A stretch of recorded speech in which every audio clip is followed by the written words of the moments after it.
my kale's going to seed, which is something that I'd be a little bit more upset about, other than the fact that it means that spring is officially here.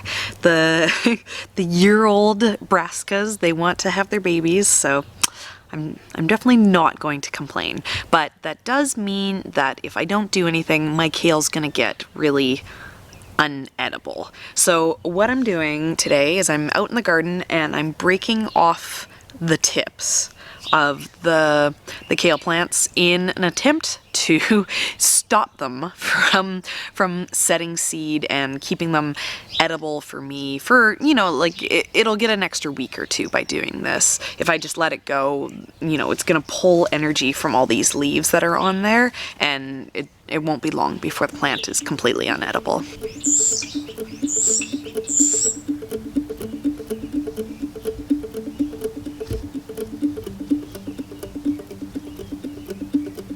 Tips are fairly easy to harvest. I just kind of pull the top aside and find a spot that is, you know, starting to thicken up a bit and just break it off. That leaves the rest of the plant, these kind of leaves here, to, you know, maybe be picked later, and also more little shoots to grow so that I can do this again.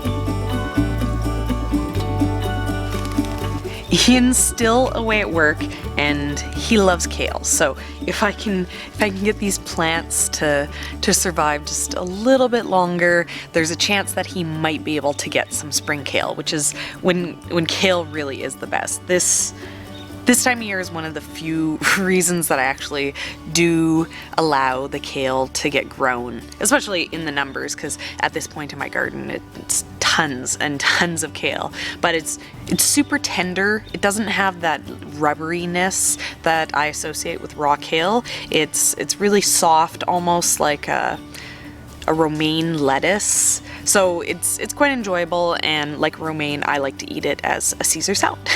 But what I'm going to be doing with the tips today is I am going to roast them up with a bunch of oil and salt and pepper. The flavor on them is really similar to a Brussels sprout, kind of. When they get cooked, you know, there is a little bit of that cabbagey bitterness, but I mean, it's kale, right? Like it has that taste anyways. But I really like it when it gets baked up with all that oil and salt and pepper, and I find that it makes a really nice treat, and even the kids will eat it. So this is a super simple recipe that I feel is great for the whole family, so come along with me and I'll show you how I do it.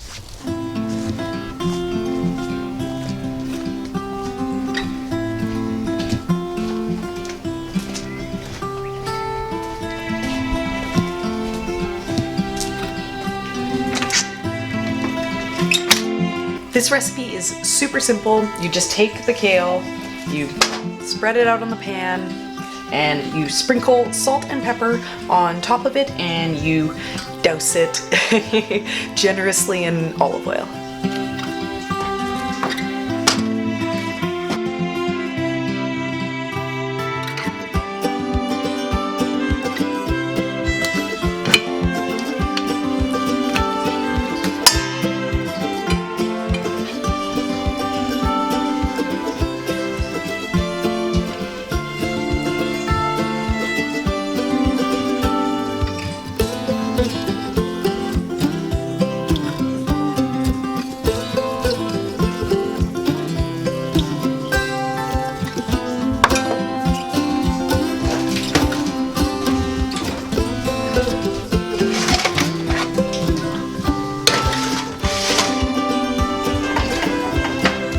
I've been baking these at 350 and it's been working out quite well, and they cook for about 10 minutes.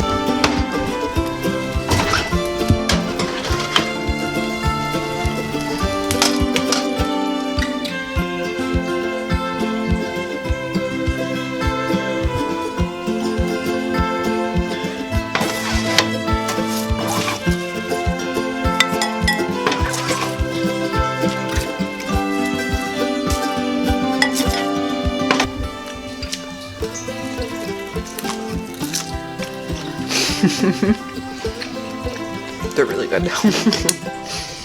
I like to cook them so that they have a little bit of some brown crispy bits on it, and then I give them a stir and I let them sit in the pan for a couple minutes after, and then they kind of soften up in some of the extra crispy spots, and any of the, you know, slightly firm still spots kind of steam up when they all kind of get stirred.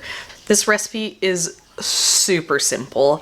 I am not a good cook at all, and I'm definitely not an inspired cook, especially when it comes to kale, but I love this for how quickly it goes together, and also for a way that you can utilize, you know, something from the harvest that maybe wasn't going to be good anymore. You know, when kale starts to go to seed, it's not ideal, but this seems like a really good solution for using up those tips. So if you're like me and your kale's going to seed right now, then I highly recommend trying it.